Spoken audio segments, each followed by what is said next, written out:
Guys, welcome to our YouTube channel one shot engineering. So जैसा कि मैंने आपको पहले कहा था हमारी लास्ट वीडियो में कि मैं आपको एक वीडियो डालूंगी जिसके अंदर मैं सब कुछ बताऊंगी कि हमें कैसे पढ़ना है, क्या करना है ऑन कैंपस ऑफ कैंपस के लिए।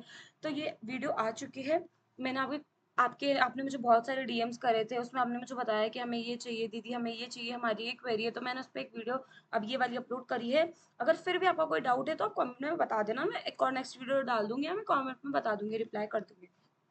तो अगर हमें ऑन कैंपस या ऑफ कैंपस दोनों के लिए तैयारी करनी चाहिए। अब दिक्कत क्या होती है, जैसे मेरा खुद का ऑफ कैंपस प्लेसमेंट हुआ है, मेरा ऑन कैंपस प्लेसमेंट हुआ था। बट हमारे कॉलेज में एक इशू होता है कि अगर आपका एक प्लेसमेंट हो चुका है तो आपको दूसरा प्लेसमेंट नहीं मिलेगा। तो इशू ये था कि मेरा एक प्लेसमेंट हो गया, बट जब उसकी ज्वाइनिंग आई तब मुझे पता चला कि उसकी ज्वाइनिंग नाइट शिफ्ट के लिए आई है। और as a girl I can't go there, और मैं नाइट शिफ्ट नहीं कर सकती हूँ, वो भी वर्क फ्रॉम होम नहीं था, मुझे ऑफिस जाना पड़ता। तो मुझे वो क्विट करना पड़ा और मुझे ऑफ कैंपस प्लेसमेंट के लिए ट्राई करना पड़ा। अब मेरे पास इतना टाइम नहीं था कि मैं ऑफ कैंपस के लिए फिर से 6 महीने लग के फिर तैयारी करूं। तो मैंने कैसे कॉलेज के साथ साथ जब मैं फोर्थ ईयर में थी तभी मेरा प्लेसमेंट हो गया था, और तभी मेरा उसी टाइम हैंड टू हैंड मैंने 1 महीने के अंदर अंदर ही ऑफ कैंपस प्लेसमेंट ले लिया था। तो मैंने उस 1 महीने में क्या प्रिपरेशन करी या फिर मैंने ऑल ओवर कैसे मैं पहले से ही प्रिपेयर थी ऑफ कैंपस के लिए, वो मैं आपको बता देती हूँ। तो एक्चुअली होता क्या है कि ऑफ कैंपस में इतने डीएसए नहीं पूछते हैं। ऑफ कैंपस में basically array loops string in सब पे मेन फोकस किया जाता है। अब और कॉलेजेस में क्या होता है, डिफरेंट डिफरेंट टाइप के अलग अलग क्वेश्चंस पूछे जाते हैं डीएसए के, लाइक उसमें तो स्टैक क्यू और हाई लेवल की लिंक लिस्ट वगैरह सब कुछ आ जाती है। अगर अपनी अच्छी कंपनी आई है, अगर अपने मोर देन 10 लाख की कंपनी आई है तो वो लोग आपसे लिंक लिस्ट भी पूछ सकते हैं। बाकी नीचे 10 लाख की कंपनी कोई भी डीएसए नहीं पूछती है, मतलब इतने हाई लेवल में नहीं पूछती है। बेसिक ऊप से भी काम चल जाएगा, लाइक एरे स्ट्रिंग्स। और रही बात ऑफ कैंपस की, तो ये सब तो पढ़ना ही है, array string loop off campus के लिए इंपॉर्टेंट है, बट लिंक लिस्ट तक पहुंचना बहुत ज्यादा, लिंक लिस्ट हो गया, ट्री हो गया, इतना इंपॉर्टेंट नहीं होता है। तो अगर आप ऑन कैंपस के लिए इतना ट्राई कर रहे हो, ऑफ कैंपस के लिए उससे कम, बट ऑफ कैंपस में द मोस्ट इंपॉर्टेंट चीज है प्रोजेक्ट्स। ऑन कैंपस में भी प्रोजेक्ट्स इंपॉर्टेंट होते हैं, क्योंकि जैसे अगर आपने रेज्यूमे में आजकल बहुत लिख दिया। अब आजकल क्या करते हैं लोग या बच्चे, बहुत कुछ लिख देते हैं, तो एक इंटरव्यू को एक प्रूफ चाहिए होता है कि आपने कितना पढ़ा है। अब उसके पास प्रूफ हम कैसे दिखा सकते हैं, हमारे प्रोजेक्ट्स के थ्रू। फिर वो हमसे क्रॉस क्वेश्चनिंग करेगा, उससे उसको एक वैलिडेशन या प्रूफ मिल जाएगा कि हाँ हमने इतना सीखा है, हमें इतना काम किया है, हमें इतना आता है। तो उस वैलिडेशन की रिक्वायरमेंट बहुत ज्यादा होती है, और उसके लिए बहुत जरूरी है प्रोजेक्ट्स। अगर आप प्रोजेक्ट सोच रहे हो कि हम यहाँ से प्रोजेक्ट उठा लेंगे वहां से उठा लेंगे, तो नहीं, ऐसा नहीं होता है। इंटरव्यू जब आपसे क्वेश्चन करेगा, डीप क्वेश्चन करेगा या फिर वो आपसे कुछ ज्यादा क्रॉस क्वेश्चन करेगा, तब उसे इजीली पता चल जाएगा कि आपने एक प्रोजेक्ट खुद क्रिएट नहीं किया है, आपने प्रोजेक्ट कहीं से उठाया है। वो जो टाइम लैप्स आता है सेकंड ईयर के बाद 45 डेज का या थर्ड ईयर के बाद 45 डेज का, उसको वेस्ट मत करो। मैं ये नहीं कह रही हूँ कि पूरा पढ़ाई करो, वो इंजॉय टाइम भी होता है, थोड़ा आप रिलैक्स कर सकते हो। बट फोकस कि आप एटलीस्ट एक मिनी प्रोजेक्ट या माइक या फिर थोड़ा नॉर्मल टाइप का प्रोजेक्ट आप क्रिएट कर पाओ। अब रही बात कोडिंग लैंग्वेजेस की, ये बिल्कुल जरूरी नहीं है कि आपको सी प्लस प्लस भी आती हो, जावा भी आती हो, पाइथन भी आती हो, नहीं। एक लैंग्वेज उठाओ, उसी में पूरी कोडिंग कर डालो। अब वो चाहे सी प्लस प्लस हो सकती है, जावा हो सकती है, पाइथन हो सकती है, कुछ भी हो सकती है, आपकी इच्छा है। अलग अलग सब में स्कोप है, लाइक अगर अपन पाइथन सीखेंगे तो आपके पास आगे स्कोप है कि आप मशीन लर्निंग और एआई में भी इजीली जा सकते हो। जावा ढूंढोगे तो आप एंड्रॉइड में या फिर आईओएस में इजीली जा सकते हो। सी प्लस प्लस करोगे तो भी आप front end developing, back end, इन सब में इजीली जा सकते हो। तो पहले एक एम बनाओ कि हाँ हमें ये करना है, और एक ही लैंग्वेज पे कमांड रखो, जरूरी नहीं है। हाँ, अगर आपको कॉलेज के पर्सपेक्टिव से जानना है, अगर आपका मन है कि मुझे सारी लैंग्वेज आए, तो बेसिक बेसिक सबका सीख लो, एरे लूप स्ट्रिंग ये सब सीख लो कि सबका सब कुछ आ जाए।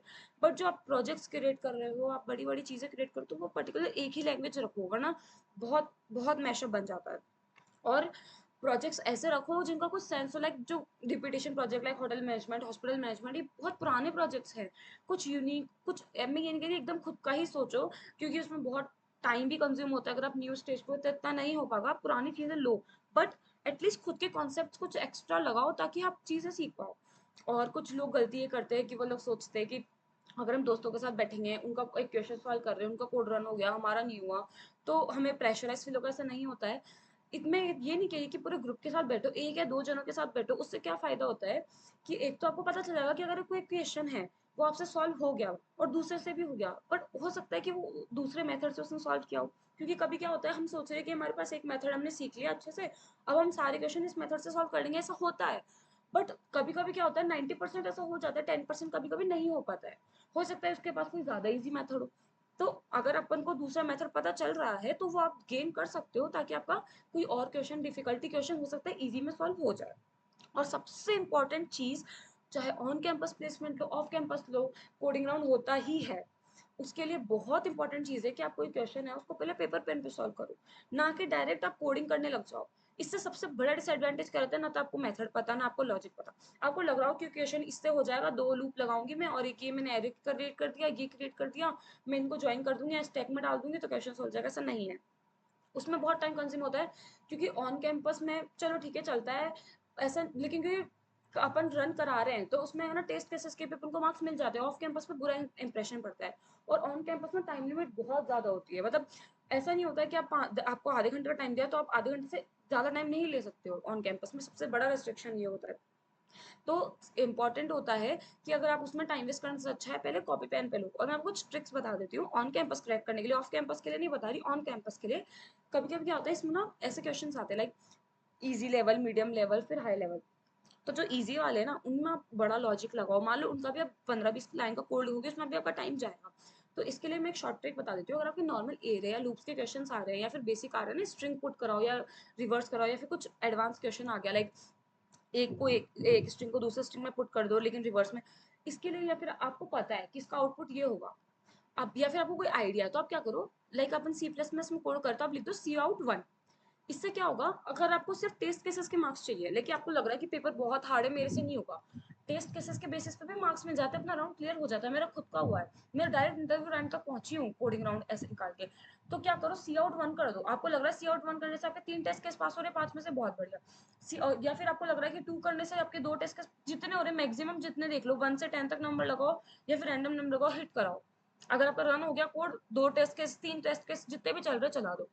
क्योंकि क्या होता है कंपटीशन बहुत ज्यादा होता है, किसी किसी का हो सकता है कुछ भी रन ना हो। अगर 100 बच्चे बैठे हैं ना उसमें से 40 बच्चे होते ही हैं जिनका कुछ नहीं होगा और 20 बच्चे आगे लेके जाने होंगे, तो हो सकता है ना कि आपके 3 क्वेश्चन के 2-2 टेस्ट केस पास हुए तो आपको मिल जाए, क्योंकि इसमें टेस्ट केस के भी नंबर मिलते हैं ऑन कैंपस प्लेसमेंट राइट्स में। तो ये बहुत बड़ा एडवांटेज होता है। और अपनी प्रिपरेशन कंटिन्यू रखो, मैं तो कहूंगी कि बहुत सारे चैनल्स भी हैं जहां आपको पूरी कोडिंग आप सीख सकते हो, बेसिक से सीखते हो। डेटाबेस सीखो, बहुत इंपॉर्टेंट होता है डेटाबेस। अब अगर आप 4th ईयर में हो तो जरूरी नहीं है आप सब कुछ अभी लेके बैठोगे, बेसिक डे से सीख लो। ऊप्स सबसे इंपॉर्टेंट होती है, लाइक जो मैंने अभी 3-4 टॉपिक आपको बताया, स्टैक क्यू भी सीख लो। ऑन कैंपस ऑफ कैंपस दोनों निकल जाएगा। इंटरव्यू की प्रैक्टिस की है नीड, बट इतनी नहीं है कि आप पूरा बैठ के कांच के सामने, लेकिन हाँ बहुत अंडर कॉन्फिडेंट हो तब करो, बाकी सब कुछ जरूरी नहीं है आप कांच के सामने लगातार प्रैक्टिस करे जा रहे हो। आप बस बैठोगे ना, इंटरव्यू वैसे भी बहुत आपको चिल करवा देता है, वो आप पे उसका प्रेशर नहीं डालता, वो भी आपको सिलेक्ट करना चाहता है। तो इतना कोई इशू नहीं होता है इंटरव्यू के लिए, कुछ प्रैक्टिस के लिए। बट हाँ ये है कि आपको ओरल क्वेश्चनिंग आनी चाहिए। लाइक वो आपसे पूछ रहा है कि अगर मान लो हमने, अगर वो आपसे मेथोडोलॉजी पूछ रहे हैं कि अगर मान लो हमने एक एरे लिया और हमने एक स्ट्रिंग लिया, और अगर हम चाह रहे हैं कि इन दोनों का हम क्यू क्रिएट करके, इन दोनों को हम क्यू अलग अलग में अलग अलग क्यू क्रिएट करके इनको क्यू में डालते हैं, फिर उसके बाद इनको उसके अंदर रिवर्स करके फिर हम वापस इनको एरे और स्ट्रिंग में कन्वर्ट कर दें। अभी क्वेश्चन सुनने में थोड़ा कॉम्प्लेक्स लग रहा होगा बट ये इतना कॉम्प्लेक्स नहीं है, इसमें कुछ भी नहीं करना है, बहुत इजी मेथड। अगर पेपर पेन लेके बैठोगे आप खुद सॉल्व करने बैठोगे ना, आपसे यूं हो जाएगा। बट वो इंटरव्यू को देख के और आपको ऐसा लगता है कि यार मुझे ये आंसर बोलना है, ना कि लिखना है। लिखने में मेरे पास टाइम होता है, बोलने में बस का टाइम नहीं होता, हमें लगता है कि हमें क्विक आंसर देना है तो हम गलत बोल देते हैं। ऐसा नहीं है, अगर आप चाहो तो उनको बोल सकते हो कि सर मुझे क्या तो पेपर पेन मिल सकता है, वो आपको प्रोवाइड करा देंगे ताकि आप सॉल्व कर पाओ, या फिर आप उनको बोल दो sir give me just 2 minutes, मैं बता रही हूँ। ऐसा भी आप बोल सकते हो और आप फटाफट उनको बोल के आंसर बता सकते हो। अगर आपसे पूरा सॉल्व नहीं हो रहा है, आप कहीं पर अटक गए, लाइक आपको क्यू में पुट करना आ रहा है, रिवर्स करना आ रहा है, पर वापस उनको कन्वर्ट करना नहीं आ रहा, जितना आता है उतना बताओ, वो आपकी हेल्प करेंगे, वो आपको हिंट देंगे, आपका काम हो जाएगा। सो इस टाइप की चीज आप कर सकते हो। बाकी प्रोजेक्ट पे फोकस करो। कोडिंग लैंग्वेज कोई एक तो सीखनी ही पड़ेगी अगर आपको, क्योंकि अगर डीएसए भी करनी तो ऑब्वियस सी बात है। मेरा पर्सपेक्टिव ये है, अगर आप सेकंड ईयर में हो तो C++ से स्टार्ट करो। जावा थोड़ी हार्ड पड़ती है, लेकिन अगर आपका एंड्रॉइड उसमें इंटरेस्ट है तो जाओ, वरना रहने दो, मेरा ऐसा है बिलीव। बाकी C++ से स्टार्ट करो, सेकंड ईयर में भी बहुत काम आती है। ऊप्स जो कॉन्सेप्ट है ज्यादातर वो C++ से कराते हैं, C++ से स्टार्ट करो, इजी भी पड़ेगा क्योंकि आपने फर्स्ट ईयर में सी पढ़ी भी होती है, तो वो ऑलमोस्ट एक जैसा हो जाता है। बाकी कोई दिक्कत नहीं है, पाइथन भी कर सकते हो, जावा भी कर सकते हो। और 4th ईयर के बच्चे हो तो अगर आप ऑफ कैंपस पे ज्यादा फोकस कर रहे हो तो एटलीस्ट अपना गोल रखो कि मुझे या तो फ्रंट एंड डेवलपर बनना है, फुल स्टैक बनना है, या फिर मुझे एंड्रॉइड के लिए जाना है, क्योंकि इसी बेसिस पे आप ऑफ कैंपस अप्लाई कर सकते हो। ऐसे नहीं बोल सकते कि मुझे जावा आती है अब मुझे काम दे दो, ऐसा नहीं होता है। आपको बोलना पड़ेगा कि मुझे जावा डेवलपर के लिए चाहिए, मुझे एंड्रॉइड डेवलपर के लिए चाहिए, मुझे iOS डेवलपर के लिए चाहिए, मुझे पाइथन डेवलपर के लिए चाहिए। तो आपको ऐसे डेवलपर, ऐसी पोस्ट बतानी है तो आप अप्लाई कर सकते हो। लैंग्वेज से काम चलता है। तो सोचो कि अगर मैं जावा में जा रही हूँ तो, या जावा में जा रहा हूँ, तो क्या क्या इसमें मैं स्कोप कर सकता हूँ या कर सकती हूँ। सो इस टाइप के आप रख सकते हो। बाकी मेरे एंड से, मेरे अकॉर्डिंग मैंने सारे क्वेश्चंस के आंसर दे दिए हैं अभी तक। अगर अभी भी अगर आपका कोई क्वेश्चन है, no problem, you can comment और DM me in my on my Instagram, Anshika Jain, jane_अंशिका.123। मैं इस पर भी डाल दूंगी डिस्क्रिप्शन बॉक्स में भी। अगर लेकिन आप कमेंट में करना चाहो तो वेल एंड गुड है, क्योंकि मैं इस पर ज़्यादा जल्दी रिप्लाई कर पाऊंगी इंस्टेड ऑफ इंस्टाग्राम, क्योंकि यूट्यूब ऑब्वियसली बात है ज़्यादा फोकस मैं अभी इसी पे कर रही हूँ। तो अगर आप चाहो तो मैं आपको इंस्टेंट कमेंट कर रिप्लाई कर दूंगी। या फिर अगर आप चाहो कि नहीं दीदी मुझे तो पूरी वीडियो चाहिए, मुझे अच्छे से इसका एक्सप्लेनेशन चाहिए, मुझे इसका पूरा ट्रिक बना के समझाओ, तो मैं वो भी कर दूंगी। आप जैसा बोलोगे मैं वैसे एक्सप्लेन करने को रेडी हूँ। बस पढ़ो और अपनी क्वेरीज लिखो, जानो कि क्या कमी आ रही है, कहाँ कमी आ रही है, वो समझो और मुझे बताओ। I will try to solve it.